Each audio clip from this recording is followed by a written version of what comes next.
dari sekolah.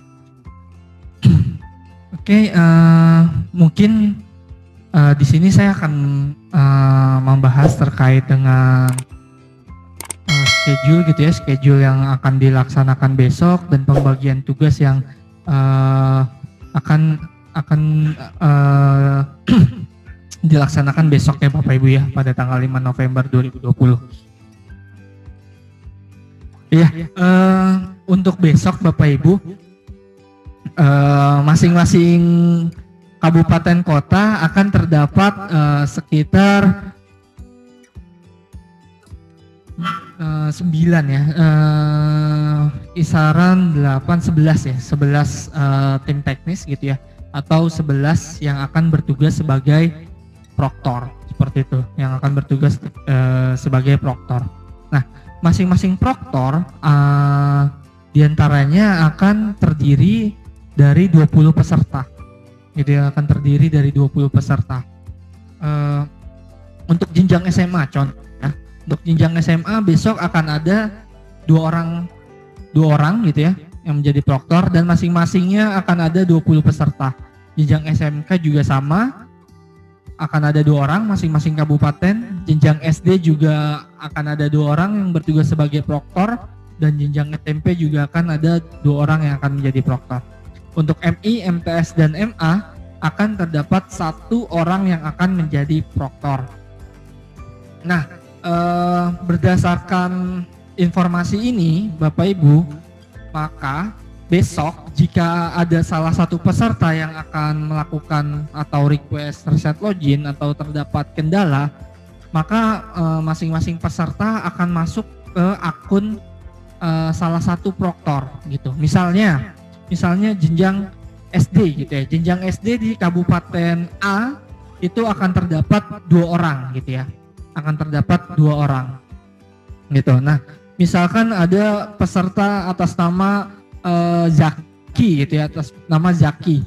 Ketika terjadi kendala atau meminta namanya request reset login, maka Zaki tersebut request loginnya akan masuk ke dalam proktor A gitu ya, proktor A, bukan proktor B. Jadi misalkan nanti di salah satu kabupaten gitu ya, di jenjang SD terdapat salah satu yang bertugas sebagai proktor tidak aktif, maka ini akan terjadinya sebuah miss ya, akan terjadi sebuah miss atau pelaksanaan untuk besok akan terkendala seperti itu. Jadi untuk 2 orang masing-masing, 2 orang setiap jenjang masing-masing kabupaten kota ini harus saling kenal ya Bapak Ibu ya, harus saling kenal, harus saling komunikasi agar besok bisa pelaksanaannya berjalan lancar gitu ya. Jangan sampai nanti ketika tidak bisa reset login gitu ya, akan ramai gitu ya, akan ramai minta ke SMA, minta ke SMK gitu ya, padahal peserta tersebut masuknya ke jenjang SD, seperti itu. Nah, untuk besok gitu ya Bapak Ibu ya, untuk besok ada perbaikan sedikit di sini. Iya. Untuk besok kita harus sesuai on schedule ya Bapak Ibu ya, agar yang di daerah timur atau daerah tengah tidak masuk ke waktu zuhur gitu ya. Tidak masuk waktu zuhur. Jadi besok kita akan mulai gitu ya, akan mulai itu sebenarnya pukul 9. Tetapi yang diharapkan untuk teman-teman dari koordinator dan teman-teman dari tim teknis gitu ya, itu sudah harus masuk ke Zoom gitu ya. Masuk ke Zoom itu pukul 8.30 seperti itu. Jadi sudah siap-siap jam 8.30 gitu. Nah, nantinya kita akan arahan sedikit gitu ya ke peserta itu pukul 9. Pukul 9 sampai pukul 9.30. Jadi untuk besok itu kita hanya pengarahan teknis saja, pengarahan penggunaan aplikasi, tapi hanya sebentar, mungkin paling lamanya hanya 30 menit. Seperti itu. Jadi jam 9 kumpul atau tidak kumpul Bapak Ibu, kita akan on schedule gitu ya, jam 9 akan dimulai acara. Gitu ya, jam 9 akan dimulai acara untuk pengarahan ke peserta. Seperti itu. Jadi jam 9 sampai jam 9.30 akan ada penjelasan sedikit ke peserta. Dan untuk Bapak Ibu tim teknis gitu ya, tim teknis dan serta berkoordinasi dengan nanti koordinator gitu ya, itu harus siap-siap login sebagai proktor itu pukul 9. Jadi teman-teman di pusat itu pengarahan dengan peserta pukul 9, sedangkan teman-teman tim teknis gitu ya yang bertugas sebagai proktor itu sudah login sebagai proktornya itu pukul 9 gitu ya. Jadi bukan 9.30 gitu ya. Pukul 9.30 itu nanti pesertanya mulai ujian. Gitu. Jadi di poin nomor 4, proktor melakukan rilis token gitu ya, sudah mengaktifkan peserta itu sudah dimulai dari pukul 9 WIB gitu ya. Ini di timur sudah masuk pukul 11 ya. Pukul 11. Nah, jadi nanti pukul 9.30 peserta secara bersama-sama memasuki ujian gitu ya, atau memulai ujian, memulai untuk login. Seperti itu. Ya. Jadi diharapkan besok Bapak Ibu untuk proktor yang tim teknis yang bertugas sebagai proktor itu jam 9 sudah mengaktifkan aplikasi proktornya, mengaktifkan pesertanya, merilis tokennya gitu ya. Jadi nanti jam 9.30 peserta sudah login. Tidak ada kendala lagi peserta tidak bisa login gitu ya karena usernya belum diaktifkan gitu ya. Jadi kita agar bisa mendapatkan data yang real gitu ya, data yang concurrent gitu ya, masuk pukul 9.30 secara bersamaan seperti apa. Begitu. Oke. Nanti poin nomor 6 gitu ya, mengisi laporan testing gitu ya di halaman web UBKD. Nanti akan kita berikan linknya di web UBKD agar teman-teman dari tim teknis maupun teman-teman dari peserta bisa mengisi angket tersebut. Seperti itu.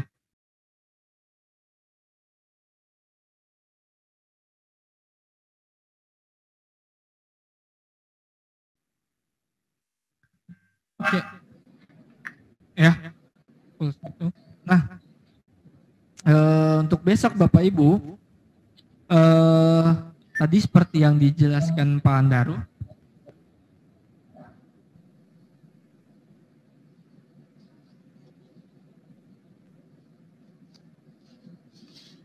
tidak ada ini. Oke, jadi Bapak Ibu, seperti yang tadi telah disampaikan oleh Pak Handaru gitu ya, yang dijelaskan sedikit oleh Pak Handaru terkait dengan MSAT gitu ya, kita beda dengan CBT gitu ya. CBT itu kita kayak memasukkan soal ke komputer gitu ya, tapi kalau MSAT ini sedikit ada perhitungan seperti itu. Nah, untuk MSAT ini gitu ya, itu dalam satu ujian akan ada 3 stage gitu ya, akan ada 3 stage. Dalam sekali ujian itu akan ada 3 stage. Nah, masing-masing stage itu sudah ada gitu ya, jumlah soalnya sudah kita tentukan gitu ya. Nah, nanti akan dibantu oleh Mas Anas gitu ya. Bagaimana sih perbedaan setiap stage itu gitu ya? Karena setiap stage ini tingkat kesulitannya akan naik ataupun turun nantinya. Oke, nah peserta gitu ya, nanti di angketnya itu peserta harus mencatat gitu ya, harus mencatat berapa waktu yang dibutuhkan setiap perpindahan stage gitu ya. Nanti di daftar soal itu ada Bapak Ibu. Di daftar soal itu akan ada misal ketika awal buka daftar soalnya 1 sampai 10 gitu ya, misal 1 sampai 10. Nanti setelah nomor 10 itu akan ada nomor akan muncul lagi daftar soalnya nomor 11 gitu ya, di situ akan ada tulisannya nomor 1 sampai nomor 20 gitu ya misalnya. Seperti itu. Berarti stage 2-nya itu akan ada 11 sampai 20 gitu ya. Nah, itu dicatat tuh perpindahan dari soal nomor 10 ke soal nomor 11 itu membutuhkan waktunya berapa lama. Seperti itu. Nanti peserta diminta untuk mencatat. Gitu. Nah, selanjutnya ketika sudah masuk ke stage berikutnya, peserta diminta untuk mencoba-coba gitu ya, coba pindah ke soal sebelumnya. seharusnya secara sistem itu peserta setelah masuk ke stage berikutnya itu tidak akan bisa kembali lagi ke stage sebelumnya. Misal seperti contoh yang tadi, soal nomor 1 dan sampai soal nomor 10 itu adalah stage 1, soal nomor 11 sampai soal nomor 20 itu adalah stage 2. Maka ketika peserta sudah sampai ke nomor 11, peserta tidak akan bisa lagi ke soal nomor 8, soal nomor 6, soal nomor 5 gitu ya. Dan seterusnya yang di stage sebelumnya. Sama juga dengan yang stage 3-nya nanti juga seperti itu. Nah, itu diminta dicoba bisa atau tidak melakukan pindah ke stage sebelumnya. Itu untuk poin yang nomor 5. Gitu ya. Oke. Ini sedikit gitu ya, sedikit. Ini sebenarnya nanti teman-teman di sekolah itu, teman-teman yang menjadi peserta itu tinggal menjawab aja gitu ya, sesuai dengan kemampuannya gitu ya, sesuai dengan dengan soal yang ada gitu ya. Nah, ini hanya sekedar ya,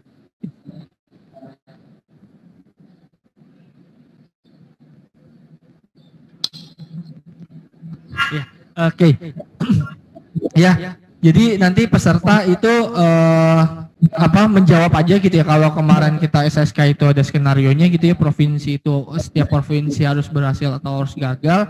Untuk besok itu menjawabnya dibebaskan gitu ya, mau menjawab benar atau salahnya. Ini hanya sekedar informasi ya Bapak Ibu ya, sekedar informasi buat Bapak Ibu tim teknis tim teknis gitu ya, bahwa nantinya tes itu akan ada berhasil dan gagal gitu ya. Stage akan dikategorikan berhasil jika jumlah benarnya itu lebih dari sama dengan 50% gitu. Sesuai contoh yang tadi, misal 10 soal tadi ya. 10 soal itu misalkan si peserta menjawab benarnya 6, maka stage tersebut dikategorikan berhasil. Gitu ya. Karena lebih dari 50% gitu ya. Lebih dari 50%, maka stage tersebut dikatakan berhasil. Begitupun sebaliknya gitu ya. Ketika jawabannya kurang dari 50%, maka stage tersebut dikategorikan gagal gitu ya. Dikategorikan gagal. Ya, untuk saat ini pembeda stage-nya seperti yang tadi saya sampaikan itu hanya dari daftar soal. Nanti mungkin tampilannya akan lebih dijelaskan oleh Mas Anas gitu ya, perbedaan di tampilannya seperti apa. Oke. Itu Bapak Ibu ya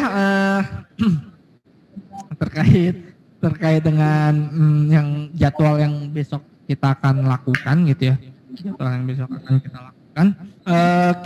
Berikutnya sedikit gitu ya terkait dengan gitu ya, karena ini ada beberapa mungkin yang masih baru gitu ya, sedikit saya menjelaskan terkait aplikasi yang exam browser-nya.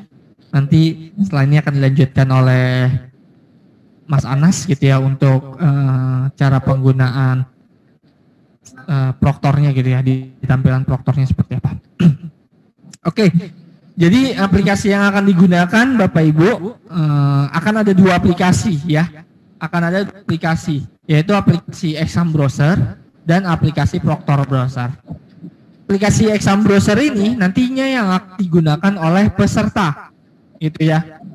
Aplikasi exam browser ini nantinya akan digunakan oleh peserta. Sedangkan aplikasi proktor browser itu yang akan digunakan oleh proktor gitu ya. Yang akan digunakan oleh proktor gitu. Oke. Ini ada perbedaan gitu ya. Untuk proktor browser itu persyaratannya sedikit gitu ya. Persyaratannya hanya internet, RAM gitu ya. RAM sama operating system.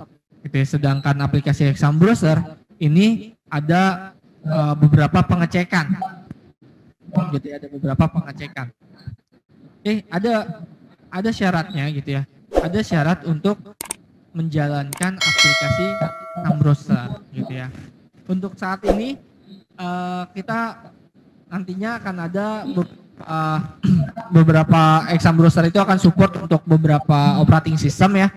Baik itu nanti Windows, Linux, Mac, sama Chromebook gitu ya. Mungkin saat ini kita masih yang dikembangkannya yang Windows gitu ya.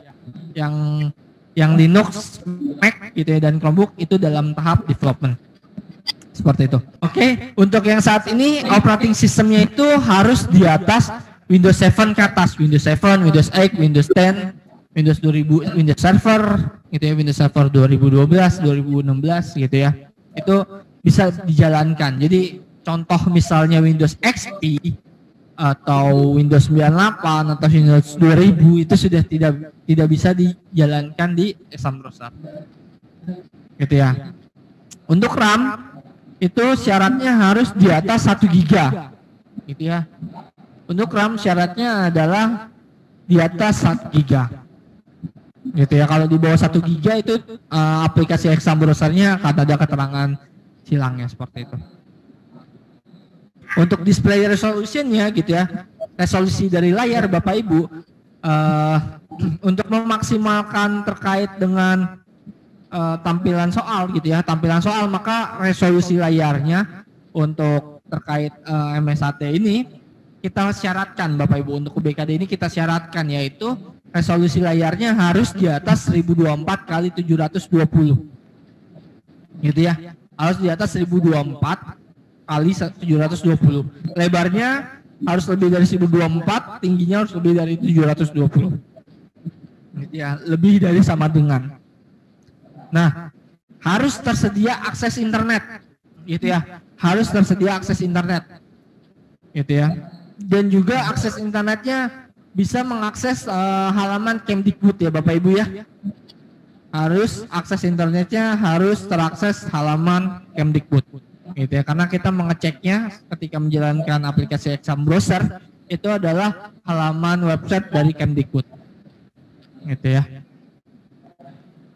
Yang berikutnya Bapak Ibu, aplikasi yang di-download harus sesuai dengan BitOS yang digunakan gitu ya. Baik itu Proctor Browser ataupun Exam Browser. Itu harus sesuai dengan BitOS-nya. Gitu ya, harus sesuai BitOS. Poin nomor 6-nya adalah tanggal di komputer harus sesuai.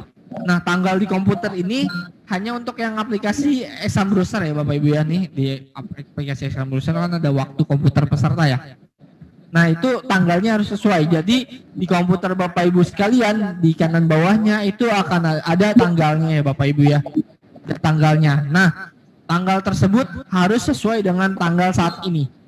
Karena biasanya itu komputer itu ketika terinstall itu pilihan defaultnya adalah -8 ya, -8 gitu, -8. Maka harus disesuaikan ya, +7, +8 atau +9 sesuai dengan daerah kita ya di Indonesia kan +7, +8, +9.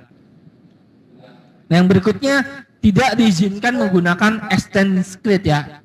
Extend screen itu misalnya komputernya dicolokkan dengan monitor lain atau komputernya dicolokkan dengan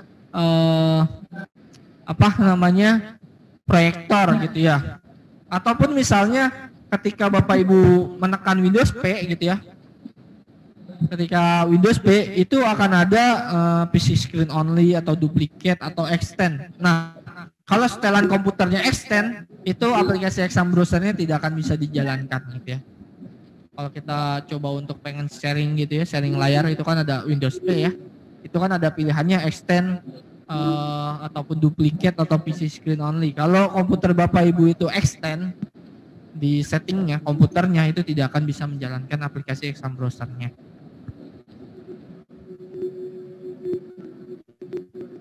Nah, ini contohnya ya. Nah, ini contoh ketika spesifikasi dari komputer Bapak Ibu tidak sesuai gitu ya, maka akan ada tanda silang di sebelah kanannya. Di sebelah kanan ada tulisan app tidak dapat dijalankan, jadi tidak bisa ditekan tombol run-nya ya Bapak Ibu ya. Oke, berikutnya perbedaannya antara Exam Browser dan Proctor Browser. Kalau Proctor Browser keyboard shortcutnya gitu ya, keyboard yang ada di komputernya Bapak Ibu itu tidak akan terkunci gitu ya, masih bisa buka Word, masih bisa buka Excel, masih bisa buka aplikasi browser lain, bisa sambil buka aplikasi lain itu masih bisa gitu ya. Sedangkan aplikasi Exam Browser itu terkunci semua, jadi Bapak Ibu sudah harus difokuskan untuk melihat pesertanya melihat tampilan ujian saja. Seperti itu. Dan untuk keyboardnya juga kita kunci semuanya untuk aplikasi exam browsernya. Ya, itu sedikit dari saya. Itu sedikit dari saya. Mungkin selanjutnya akan dibahas terkait penggunaan aplikasi Proctor gitu ya, cara pengoperasiannya yang nanti akan disampaikan oleh Mas Anas gitu ya. Untuk Mas Anas, waktu dan tempatnya dipersilahkan. Assalamualaikum warahmatullahi wabarakatuh. Terima kasih Mas Fijar. Selamat siang teman-teman semua, Bapak Ibu dari seluruh Indonesia ya. Dari Sabang sampai Merauke. Oke, melanjutkan tadi dari Mas Fijar, sedikit saya akan coba menjelaskan terkait exam browser Proctor ya. Mungkin beberapa teman-teman di sini sudah ada yang memahami ya. Tapi mungkin ada sebagian lagi yang baru nanti akan menjadi Proctor ya. Karena dari uji coba kemarin kan tidak semuanya bisa mendapatkan akses Proctor. Jadi di sini saya coba akan menjelaskan singkat terkait penggunaan aplikasi exam browser Proctor. Langsung saja. Ini sedikit. Mungkin ini sudah disampaikan oleh Mas Fijar ya, dan sebelumnya juga disampaikan oleh Pak Handaru. Jadi intinya nanti teman-teman menyiapkan klien dengan akses internet, boleh menggunakan LAN atau WiFi dengan bandwidth dedicated 12 MB per second per 15 klien ya. Untuk Bapak Ibu yang menggunakan WiFi, saya hanya mengingatkan sedikit terkait akses poinnya ya. Jadi mohon digunakan untuk akses poin yang memang mampu menampung jumlah klien dari setiap ruang, karena ada beberapa akses point yang hanya menampung beberapa, kemudian dia saling berebutan untuk bisa join ya atau akses ke dalam wifi tersebut. Kemudian untuk resolusi layarnya kita masih menggunakan minimal 1024 x 720 dengan operasi sistemnya minimal Windows 7 atau serial lebih tinggi, Windows 8, 81 atau Windows 10 dengan 32 bit atau 64 bit.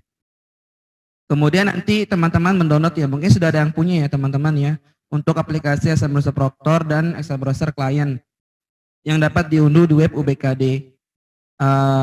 Atau mungkin teman-teman sudah mendownload yang sebelumnya ya, yang SSK kemarin, itu bisa digunakan nanti pada saat SSB besok pelaksanaannya.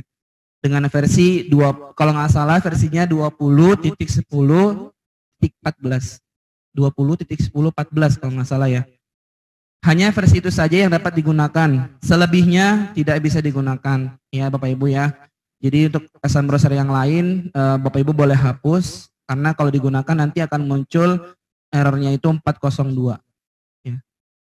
Kemudian nanti Bapak Ibu sebagai tim teknis nih mencatat ID Proctor dan password di web UBKD. Nah ini kita akan up esok hari.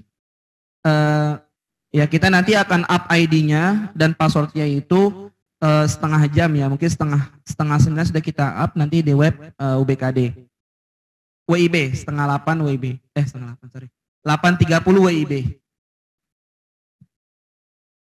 Kemudian nah ini tugasnya nanti Bapak Ibu memantau ya peserta yang ujian, kemudian memastikan peserta tidak mengalami kendala baik dari komputer dan yang lain. Jadi di sini maksudnya mungkin komputer yang sering blue screen ya, blue screen atau sering hang. Nah ini diperhatikan lagi. Kemudian untuk access point juga diperhatikan dan switch dari pengkabelannya dapat berfungsi dengan baik. Ini topologinya Bapak Ibu.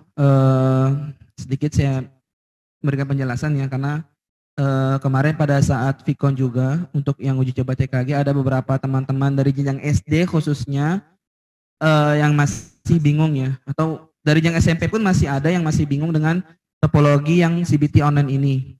Untuk topologinya sangat berbeda sekali Bapak Ibu ya dengan yang semi online. Kalau yang semi online Bapak Ibu harus menyiapkan 2 jaringan. Pertama jaringan internet, yang kedua jaringan lokal.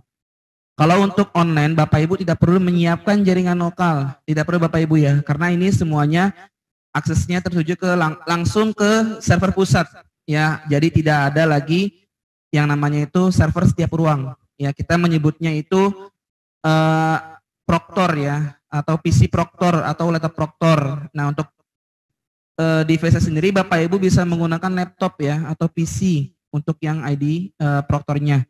Jadi tidak perlu, ya kalau ada yang nggak apa-apa.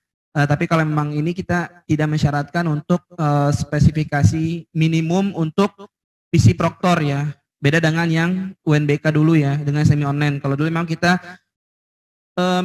memberikan minimal spek itu RAM-nya 8 GB ya, kemudian punya 2 NIC dan yang lain. Nah kalau untuk yang full online ini, Proctornya, PC Proctornya bisa menggunakan laptop. Yang penting terkoneksi ke internet, ya. Yang penting terkoneksi ke internet. Dalam topologi ini contohnya, Bapak Ibu boleh menggunakan satu jaringan yang sama ya. Jadi tidak perlu menggunakan jaringan yang berbeda. Misalkan ruang A pakainya Bisnet, yang ruang B menggunakan yang Telkom. Nah itu nggak perlu ya Bapak Ibu. Ini bukan semi online. Kalau semi online iya, Bapak Ibu harus membedakan yang lokalnya saja. Yang lokalnya saja ya, itu beda tiap ruang. Tapi kalau untuk yang jaringan internetnya sama, boleh menggunakan jaringan yang sama, router yang sama, ya Bapak Ibu ya. Jadi ini seperti ini, mungkin bisa dapat dipahami Bapak Ibu ya. Intinya sangat berbeda sekali dengan yang semi online. Kemudian kita langsung ke aplikasinya. Nah ini aplikasinya, tampilan aplikasi untuk Proctor Browser Bapak Ibu di sebelah kiri ini, ya khususnya jenjang-jenjang SD yang nanti baru akan bisa bergabung ya. Yang mungkin nanti mereka Bapak Ibu ini sebagai Proctor ya. Ini mungkin ada tambahan sedikit. Di sini tampilannya, sebelah kiri tampilannya Bapak Ibu sangat berbeda sekali dengan yang Exam Browser Client ya. Kalau client itu mungkin ada yang namanya sound card ya. Kemudian ada minimal resolusinya di situ ada ya. Kalau untuk Proctor hanya seperti ini Bapak Ibu, hanya membaca OS-nya apa, CPU-nya apa, RAM-nya berapa, versi aplikasi, dan yang paling penting adalah koneksi internet. Ya, pastikan tidak ada yang tanda silang di sini ya. Tidak ada silang, semuanya checklist hijau. Kemudian untuk Proctor Browser ini kita tidak membatasi akses Bapak Ibu ya. Contohnya seperti Alt-Tab, kemudian Windows Tab dan yang lain. Ini kita bebaskan, Bapak Ibu boleh melakukan copy paste, Alt-Tab dan yang lain ya. Sama dengan yang dulu itu semi online namanya Exam Browser Admin ya, sama ya seperti itu. Cuman bedanya kalau ini online langsung nembak ke server pusat, kalau yang semi online itu nembaknya ke server lokal. Kemudian ketika Bapak Ibu melakukan run, klik run di sini ya. Ini tampilan utamanya Bapak Ibu, halaman depannya, halaman loginnya ya. Jadi ada username dan password. Nanti ini Bapak Ibu dapatkan di web UBKD. Insya Allah besok kita up pukul 8.30 WIB ya di web UBKD. Ini langsung Bapak Ibu masukkan username dan passwordnya. Saran saya Bapak Ibu, kalau Bapak Ibu melakukan copy paste dari web, ya kopinya ke notepad dulu Bapak Ibu, pastenya ke notepad dulu, karena biasanya itu ada sedikit spasi di belakang, ya. Jadi ketika disubmit, passwordnya tidak valid, ya. Atau lebih baiknya Bapak Ibu ngetik manual, ya, agar memastikan lagi tidak ada spasi di belakang. Oke, nah ini Bapak Ibu menu yang nanti Bapak Ibu gunakan di MSAT besok ya. Mungkin kita tidak ada yang namanya menu skor ya, menu skor dan laporan individu tidak kita munculkan. Jadi kita hanya menampilkan beberapa menu saja. Di sini ada menu status tes, status peserta, daftar peserta, kelompok tes, daftar login, dan request reset peserta. Oke, kita coba bahas satu-satu Bapak Ibu. Ini khususnya jenjang SD ya, tolong diperhatikan agar lebih memahami ya. Nanti besok sekiranya Bapak Ibu ada yang kebagian sebagai Proctor ya. Ini dashboardnya Bapak Ibu hanya menampilkan namanya saja, ya, hanya menampilkan namanya saja. Kemudian ini menu status tes Bapak Ibu ya. Ini menu untuk melakukan release token. Jadi Bapak Ibu setelah submit, cukup Bapak Ibu menekan tombol refresh-nya saja, ya, tidak perlu mengubah kelompok, ya, tidak perlu menekan button simpan, langsung menekan tombol refresh, ya, nanti akan muncul. Token ini nanti akan muncul di pojok kiri atas di tampilan peserta di sebelah sini, ya.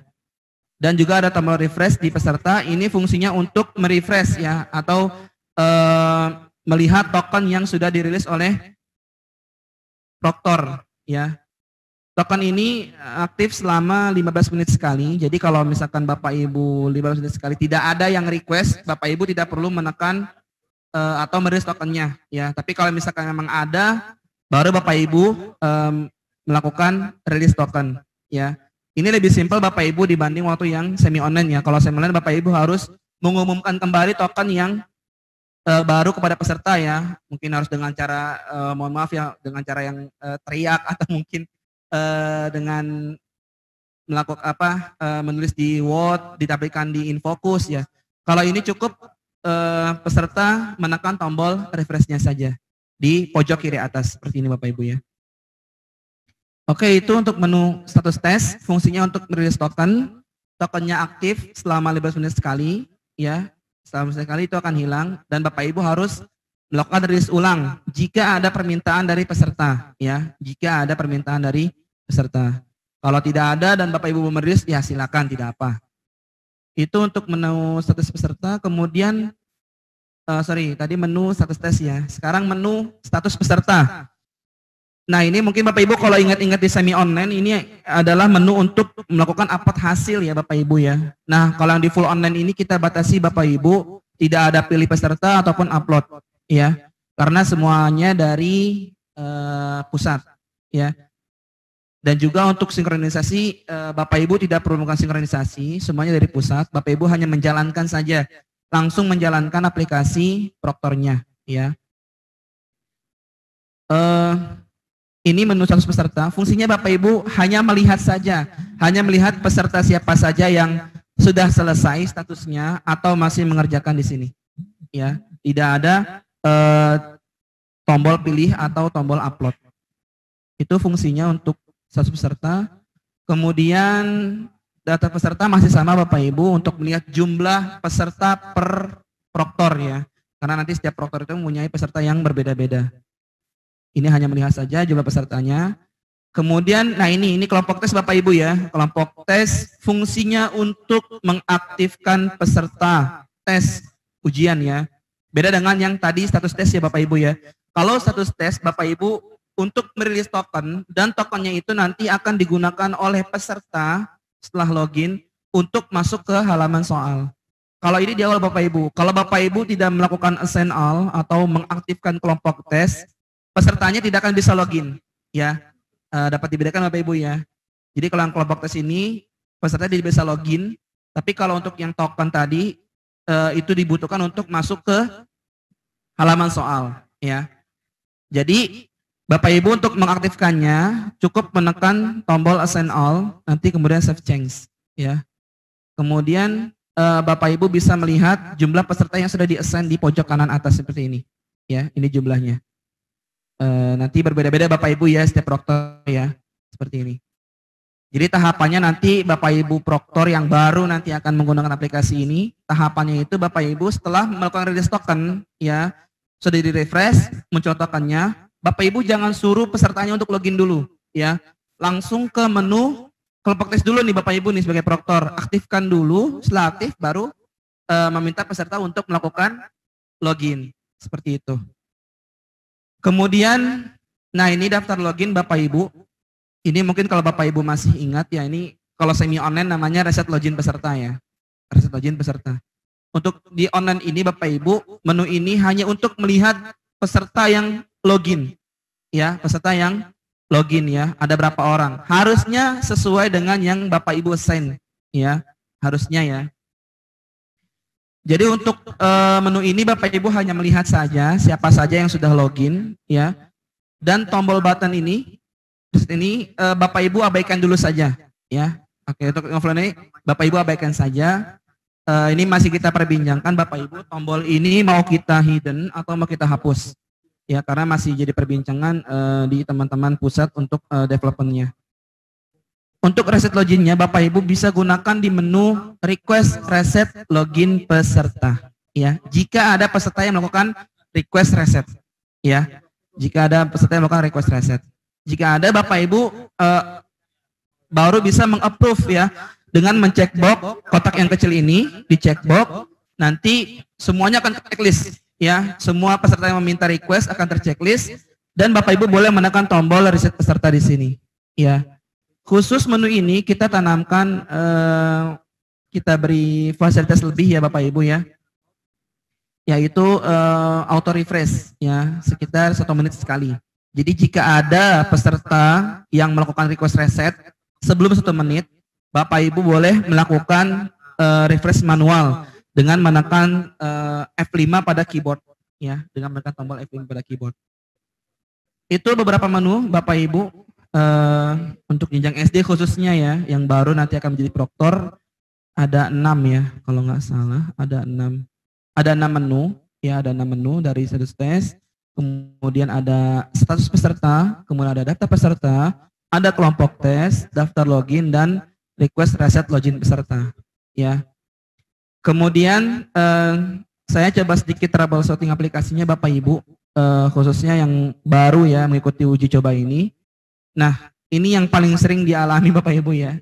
Ini permintaan reset peserta ya. Mungkin dikarenakan banyak hal ya.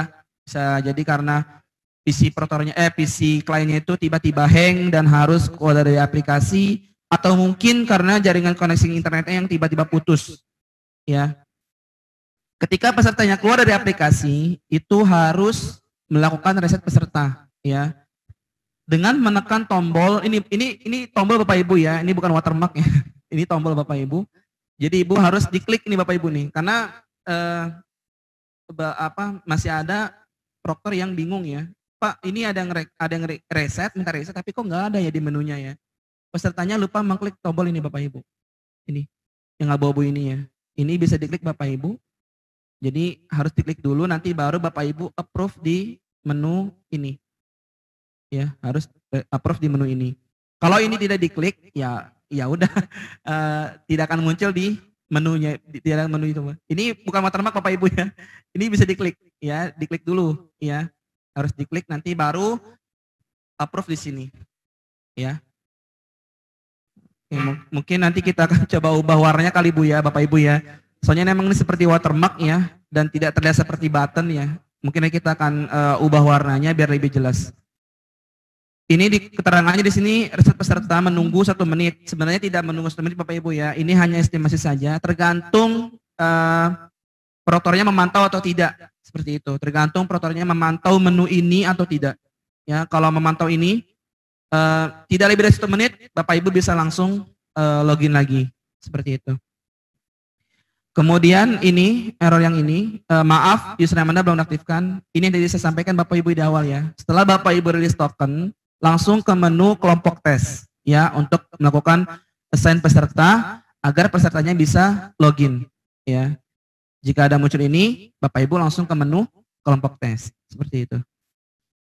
Kemudian ini Bapak Ibu, Anda sudah menyelesaikan tes ya. Jadi ini peserta yang sudah selesai tes. Jadi hanya 1 kali dalam pengerjaan ya Bapak Ibu ya. Tidak bisa 2 kali ya. Lihatnya di mana? Lihatnya di menu status peserta Bapak Ibu di sini ya. Jika nama ini misalkan si Fulan nih, Ahmad misalkan. Dia udah selesai nih. Dia mau login lagi, mau ngerjain lagi, misalkan ngerjain 2 kali. Nah, nanti munculnya seperti ini Bapak Ibu. Munculnya seperti ini, Anda sudah menyelesaikan tes. Seperti itu. Kalau seharusnya masih mengerjakan, tadi di menu status peserta, itu masih bisa Bapak Ibu, masih bisa lanjut untuk mengerjakan. Tapi kalau sudah tes selesai, nah berarti sudah selesai Bapak Ibu ya. Jadi tidak bisa melanjutkan tes lagi. Atau tidak bisa mengerjakan tes lebih dari 1 kali. Kemudian ini Bapak Ibu, ini yang sering juga terjadi Bapak Ibu ya, khususnya di wilayah-wilayah yang memang koneksi internetnya mohon maaf mungkin kurang bagus ya atau kurang lancar ya. Ini mungkin sering terjadi Bapak Ibu. Kita menyebutnya logout merah ya, logout merah ya. Sebenarnya ada beberapa warna logout lagi ya, ada beberapa warna logout lagi. Tapi yang paling sering muncul ya ini yang sering muncul ke permukaan yang ini Bapak Ibu ya, logout warna merah. Ya. Jadi keterangannya ada maaf, ada gangguan jaringan ke mesin server, data jawaban berhasil tersimpan. Jika muncul ini dikarenakan terputusnya atau down koneksi internet di tempat Bapak Ibu pada saat request ke server pusat. Ya, seperti itu. Jadi putus mungkin sempat RTO ya, mungkin sempat RTO beberapa saat, kemudian nyambung lagi, nah nanti muncul seperti ini. Cukup diklik ini aja Bapak Ibu, cukup klik tombol logoutnya saja, nanti Bapak Ibu boleh melakukan login kembali sebagai peserta. Seperti itu. Dan jawabannya pun tersimpan Bapak Ibu ya. Oke, mungkin itu saja sedikit penjelasan terkait eksamen berusaha proktor Bapak Ibu ya, yang sebagai proktor mungkin nanti yang baru ya, ada yang baru ya dari jenjang SD sih khususnya, ada yang baru.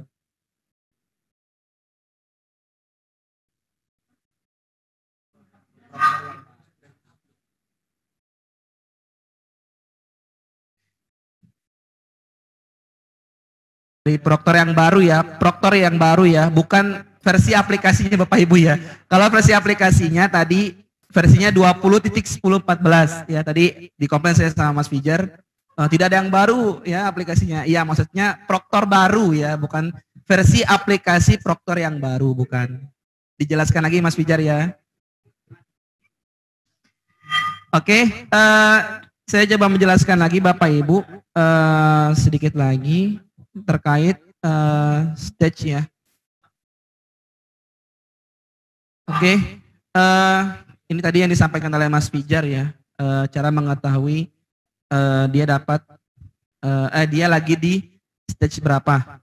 Oke, jadi Bapak Ibu, memang saat ini kita kami masih belum bisa, bukan belum bisa sih, maksudnya belum memberikan pembeda ya, belum memberikan pembeda pada setiap stage ya, pada setiap saya nyebutnya tangga aja kali. Jadi ada 3 tangga ya, 3 tahapan berbeda ya.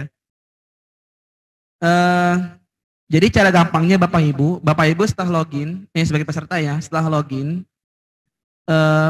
Bapak Ibu langsung ke panel daftar soal ya yang ada di pojok kiri atas ya.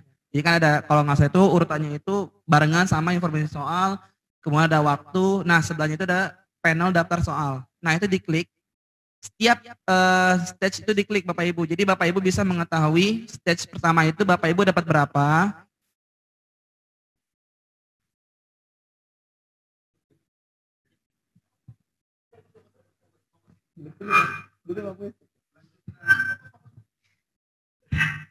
Iya.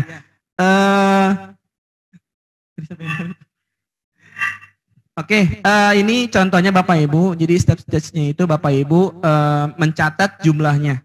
Ya, jadi ini contohnya. Ini di sini Bapak Ibu stage pertama itu dapat jumlah soalnya 12. Ini beda-beda Bapak Ibu ya. Jadi jangan berpatokan dengan teman sebelahnya. Karena setiap orang itu dapat jumlah soal yang berbeda-beda setiap stage-nya. Jadi dicatat, ini contohnya ini stage pertama ini 1 sampai 12 ya. Jadi dicatat. Nah, setelah 12 itu kan akan lanjut ya. Akan lanjut ke nomor berikutnya dan seterusnya. Dan jumlah soal yang didapat pun berbeda-beda Bapak Ibu ya. Jadi mungkin ada yang 25 soal, ada yang cuma 19 soal ya. Jadi dicatat saja dan memang berbeda-beda Bapak Ibu ya. Jadi nggak usah bingung. Oh ini dapatnya segini, kok dapat segini gitu ya. Jadi memang berbeda-beda setiap peserta mendapatkan jumlah soalnya. Ini contohnya Bapak Ibu. Jadi setelah Bapak Ibu ke nomor 12, itu kalau di Sam browser kliennya itu nanti dia ada loading pack-nya Bapak Ibu ya. Loading pack. Nah itu akan langsung ke stage berikutnya. Seperti ini. Stage kedua ya. Nah di sini contohnya ini saya dapat dari nomor 13 sampai nomor 21. Ya seperti itu. Terus nanti sampai ke stage 3 ya. Jadi intinya Bapak Ibu, setiap stage-nya Bapak Ibu catat jumlah soalnya biar tidak bingung. Bapak Ibu berada di stage berapa sekarang, seperti itu. Dan tadi yang disampaikan oleh Mas Fijar, bahwa ketika Bapak Ibu sudah pindah stage, Bapak Ibu tidak bisa balik ke stage sebelumnya. ya. Tapi kalau untuk pindah soal, Bapak Ibu juga hanya bisa berpindah soal di stage yang lagi Bapak Ibu kerjakan. Misalkan Bapak Ibu ada di stage pertama, ya udah Bapak Ibu bisa pindah soal nomor 1 sampai 12. Ini contohnya Bapak Ibu ya. Bisa pindah soal di dalam stage-nya saja, di dalam stage yang sedang Bapak kerjakan. Untuk pindah soalnya sendiri, Bapak Ibu tidak bisa menggunakan panel daftar soal. Ya, jadi panel ini untuk MSAT ini fungsinya hanya untuk melihat jumlah soalnya saja. Beda dengan yang CBT. Kalau yang CBT Bapak Ibu bisa mengklik atau bisa langsung lompat nomor ya, bisa langsung lompat nomor. Tapi kalau yang untuk MSAT ini Bapak Ibu tidak bisa dari daftar soal. Bisanya dari tombol yang ada di bawah, kalau nggak salah selanjutnya atau kembali. Selanjutnya atau kembali. Dari situ Bapak Ibu untuk pindah soalnya, ya tidak bisa dari panel daftar soal. Kemudian untuk yang ada di sini pembedanya Bapak Ibu ya, kayak checklist seperti ini ada D. Untuk B ada ini, untuk B, D ini soal PG Bapak Ibu ya, atau pilihan ganda Bapak Ibu ya, soal pilihan ganda. Kalau seperti ini soal misalkan kayak drop down ya, atau multi tab dan yang lain, atau esai seperti ini. Kalau yang kosong ini biasanya soal yang kombinasi Bapak Ibu ya, misalkan kombinasi PG dengan esai. Kalau hanya salah satu sisi dijawab, nanti munculnya seperti ini, kosong. Jadi harus keduanya dijawab agar muncul tanda centang di sini. Ya. Kemudian setelah Bapak Ibu sampai ke stage terakhir atau stage 3, Bapak Ibu akan tampil seperti ini, ya, konfirmasi tes, ya. Ini harusnya muncul, harusnya Bu ya, Bapak Ibu ya, harusnya muncul di stage terakhir Bapak Ibu, di stage 3 ya, tidak boleh muncul di setiap stage ya. Nah ini untuk saat ini hanya masih muncul di stage 3 saja. Mungkin nanti kedepannya kita masih membicarakan untuk pembeda setiap stage ya, apakah harus setiap stage itu klik selesai dulu atau bagaimana, nah itu nanti masih perbincangan Bapak Ibu ya. Untuk saat ini tombol selesainya ini hanya muncul di stage terakhir, di stage 3. Nanti setelah Bapak Ibu selesai tes, nah muncul seperti ini ya, akan menyimpan otomatis laporan individunya. Ya, baru klik tombol kembali ke halaman login. Ini kita ubah Bapak Ibu ya, kalau itu kan klik simpan ya. Klik simpan, sekarang kita ubah namanya klik kembali ke halaman login peserta. Ya, mungkin itu saja tambahan dari saya. Selebihnya saya kembalikan ke Mas Fijar, kurang lebihnya mohon maaf. Assalamualaikum warahmatullahi wabarakatuh.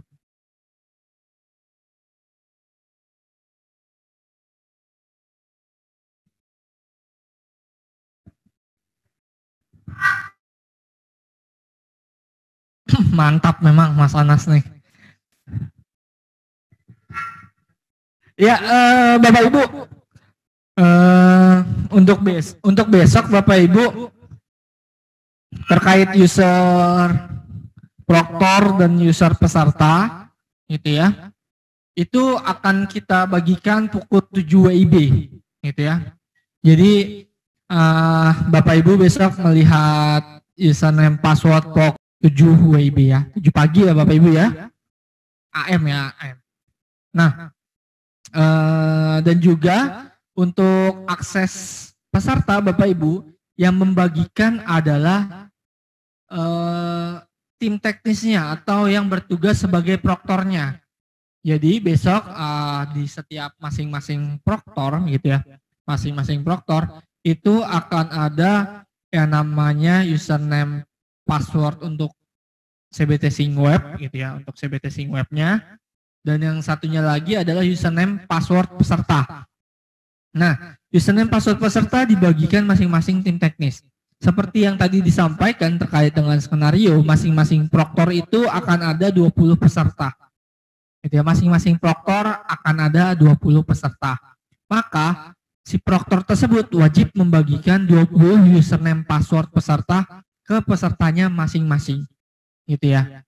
Jadi kalau misalnya jenjang SMA, contoh tadi ada 2 proktor, maka di web UBKD-nya masing-masing proktor ini akan ada 20 username password yang berbeda.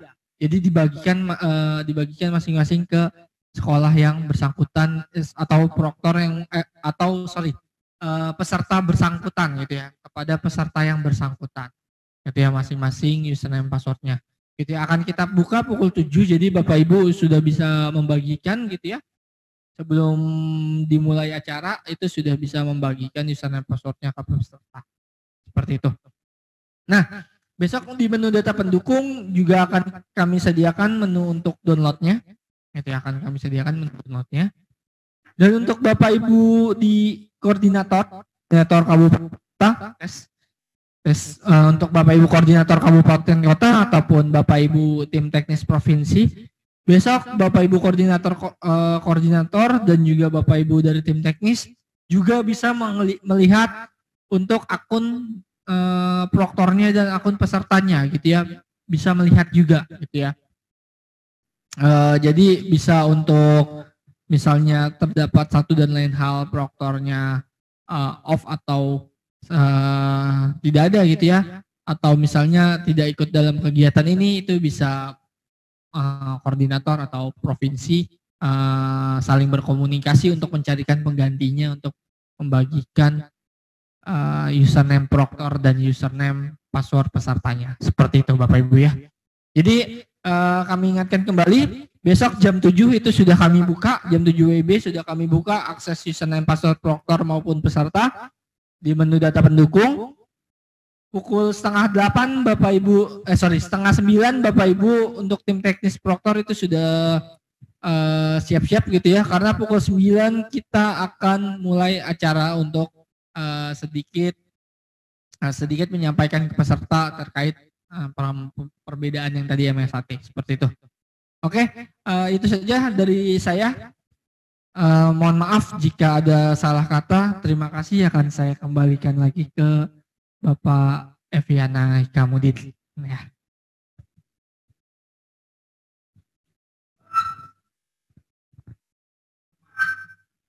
Baik, terima kasih Mas Fijar sama Mas Anas. Mudah-mudahan rekan-rekan sekalian yang tadi sudah menyimak penjelasan teknisnya untuk simulasi bisa memahaminya dengan baik, sehingga besok tidak ada lagi pertanyaan-pertanyaan yang prinsip ya terkait dengan apa dan bagaimana tugas teman-teman untuk melaksanakan simulasi. Perlu kami tegaskan teman-teman bahwa simulasi yang akan kita laksanakan besok itu memang belum menggambarkan ujian yang sebenarnya, tetapi paling tidak teman-teman proktor khususnya sebagai peserta nanti mengetahui kira-kira ujian ini atau asesmen ini bentuknya seperti apa, kemudian bentuk-bentuk soalnya seperti apa, dan bagaimana cara menjalankan aplikasinya. Itu paling tidak itulah yang teman-teman besok harus pahami, sehingga ketika teman-teman secara empirik, secara langsung melakukan, ketika nanti melakukan sosialisasi ke teman guru yang lain, ataupun kepada siswa, teman-teman sudah punya pemahaman yang baik. Jadi bisa disampaikan kepada siswa khususnya. Pada kegiatan simulasi besok, itu kita kegiatannya hanya satu event ya teman-teman. Jadi teman-teman hanya melakukan satu kali ujian, sudah selesai. Nanti pada ujian yang sebenarnya tidak ya teman-teman. Pada ujian atau asesmen yang sebenarnya nanti, siswa itu akan menempuh paling tidak ada 4 jenis asesmen dan dilaksanakannya selama 2 hari berturut-turut nanti pada ujian atau asesmen yang sebenarnya. Jadi hari pertama itu nanti siswa akan memperoleh 2 kali asesmen. Yang pertama literasi membaca, nanti sesi keduanya adalah survei karakter. Pada hari kedua nanti siswa akan memperoleh 2 asesmen lagi, yaitu numerasi, dan sesi keduanya adalah survei lingkungan belajar. Itu nanti kalau ujian atau asesmen yang sebenarnya. Tetapi kita belum memungkinkan ya ketika melakukan simulasi dengan pola jadwal seperti itu, karena kita masih memiliki banyak keterbatasan waktu. Jadi besok itu mungkin ada teman-teman yang memperoleh soal AKM hanya literasi membaca saja gitu ya Mas Bijar ya. Mungkin juga ada sebagian peserta besok yang soalnya itu numerasi saja. Itu nggak jadi soal teman-teman, nggak jadi masalah karena untuk sistem ujiannya sama, hanya kontennya saja yang berbeda. Jadi jangan ada pertanyaan besok kok saya dapat membaca, rekan sebelah saya dapat numerasi. Itu memang sengaja kami buat seperti itu. Jadi sudah diacak sedemikian rupa, jadi sebagian teman ada yang numerasi, sebagian juga ada yang literasi. Itu kira-kira gambarannya ya. Jadi nanti memberikan pemahaman kepada siswa, itu harus diberikan penjelasan tambahan tadi, bahwa nanti ujian sebenarnya 2 hari, bukan 1 hari seperti sekarang. Itu saya kira yang harus digarisbawahi. Dimohon teman-teman besok menyiapkan alatnya, menyiapkan jaringannya ya yang memadai sehingga mudah-mudahan tidak ada kendala teknis. Dan sebelum nanti kita akhiri acara koordinasi ini, ada hal yang penting yang tidak boleh dilewati, yaitu tentang kelengkapan administrasi. Mengapa kami harus sampaikan? Karena dari hasil kegiatan-kegiatan kami sebelumnya, ini kami agak sedikit terkendala ya, untuk memberikan semacam kompensasi kepada rekan-rekan yang bergabung dalam kegiatan ini. Jadi perlu kami sampaikan bahwa nanti teman-teman yang bergabung, tim teknis itu ada nanti kompensasinya. Termasuk juga teman-teman yang menjadi peserta, itu ada juga kompensasinya. Tetapi untuk memperoleh kompensasi itu, apakah berupa nanti sedikit uang transport atau honorarium, ataupun kuota internet, itu syarat dan ketentuannya berlaku. Untuk itu mohon teman-teman sejenak bisa menyimak dulu penjelasan dari Mas Putra apa yang harus dipenuhi ya untuk bisa teman-teman nanti diberikan kompensasi yang seharusnya gitu ya kami berikan ke teman-teman walaupun tidak banyak. Silakan Mas Putra. Baik Ibu Bapak sekalian, ini sekali lagi kita kita terangkan lagi untuk keperluan administrasi kelengkapannya. Salah banyaknya bukan salah satunya. Kemarin kita sudah mengeluarkan ini ya rekap kelengkapan ini tiap peserta tiap tim tenis dimohon untuk saling mengecek ya. Ada catatannya, hanya lengkapi data sesuai undangan. Jadi maksudnya apa? Maksudnya itu tim teknis itu tidak misalkan tidak mengikuti kegiatan sosialisasi dan koordinasi persiapan asesmen nasional, itu nggak perlu mengupload. Jadi biarkan saja seperti ini. Tapi ketika di kegiatan TOT atau di kegiatan SSK kemarin, itu kalau mengikuti wajib mengupload kelengkapannya. Antara lain surat tugas, materi, absen, dan menyesuaikan email Zoom yang dipakai untuk login dan email Zoom yang terdaftar di web UBKD. Itu disamakan. Kemarin banyak yang tidak sesuai. Ini saya ikut Zoom tapi kok masih belum tercentang. Itu kenapa? Karena emailnya tidak sesuai. Yang untuk Zoom sama yang terdaftar di web UBKD. Jadi tinggal disamakan saja sebenarnya. Seperti itu. Terus ada juga yang permasalahannya saya sudah mengupload materi tapi kok masih belum, masih silang merah gitu. Itu permasalahannya biasanya di sini. Jadi di berkas materi, pilih kegiatannya, salah satunya kegiatan yang diikuti sesuai undangan, upload. Nah di sini jenis berkasnya itu dipilih ya. Kalau surat tugas dipilih surat tugas, kalau itu ada resume atau materi dipilih materi. Jangan di surat tugas tapi diupload semuanya. Itu nanti pasti akan di rekapnya itu yang akan tersilang merah. Itu saja sih intinya untuk mengupload kelengkapannya itu. Terus untuk mekanisme besok, besok akan dibagi ke ini ya, ke masing-masing kabupaten akan dipecah masing-masing ke breakout room untuk mengawasi atau mendampingi pelaksanaan simulasi skala besar ini di kabupaten kotanya masing-masing. Mohon yang sudah mendaftarkan peserta simulasi untuk besok segera didistribusikan untuk user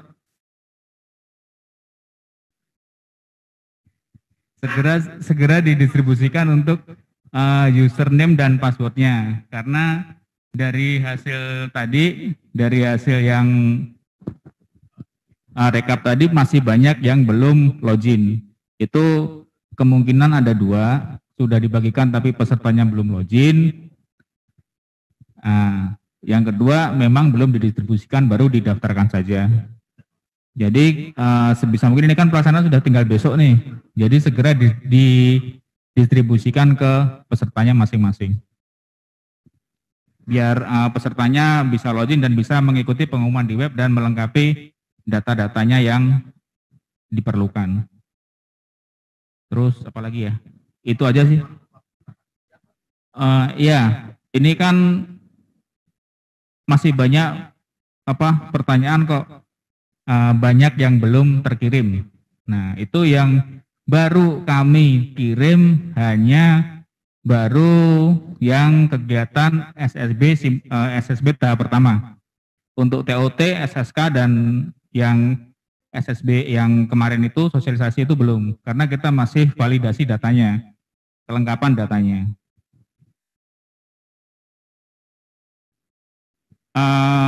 Untuk kelengkapan datanya, kemarin kan kita ya waktu kegiatan SSK kemarin kita sepakati bahwa hari Senin kemarin kita kasih waktu 1 minggu untuk kelengkapan datanya. Itu sebenarnya itu datanya sudah per tadi malam sudah kita tarik, jadi untuk perubahannya sebenarnya sudah tidak kita akomodir lagi ya, karena kita akan segera melakukan transfer ya, karena kita dikejar waktu untuk pelaporan juga. Lalu untuk untuk mempercepat lagi untuk kelengkapan administrasi kegiatan SSB ini sesegera mungkin dilengkapi ya. Mudah-mudahan di minggu ini sudah bisa kita eksekusi. Cuman mohon sekali lagi kita mohon waktu, karena mengingat banyaknya peserta yang harus kita selesaikan. Kemarin itu kita sudah melakukan eksekusi pengiriman honor itu dari seminggu kemarin, cuman masih ada laporan terkirim baru kemarin malam baru terkirim. Itu mungkin karena kita masih ada antrian dan ada validasi dari CMS banknya ya. Jadi semacam itu, mohon bersabar dan segera lengkapi berkas-berkas yang diperlukan. Terima kasih, mungkin itu saja Pak Evi. Baik, Bapak Ibu sekalian, rekan-rekan yang kami hormati, demikian acara kita pada siang hari ini. Kami mengucapkan terima kasih yang sebesar-besarnya pada teman-teman tim teknis yang sudah mengikuti dengan seksama acara koordinasi pagi ini sampai dengan siang. Dan kami mengharapkan teman-teman besok masih bisa bergabung ya untuk bisa memandu acara pelaksanaan simulasi, di mana tugas teman-teman adalah sebagai proktor. Tidak lupa kami juga ucapan terima kasih kepada teman-teman Proteknas ya, sudah membantu kami menjadi host ya untuk pertemuan kali ini, dan juga mohon bantuannya besok masih tetap bisa membantu kami untuk bisa memandu acara Zoom meeting ini. Mohon maaf barangkali apabila ada kekurangan dalam penyelenggaraan kegiatan hari ini. Sampai ketemu lagi besok pagi. Kita akhiri dengan mengucapkan hamdalah. Alhamdulillahirabbil alamin. Terima kasih. Assalamualaikum warahmatullahi wabarakatuh.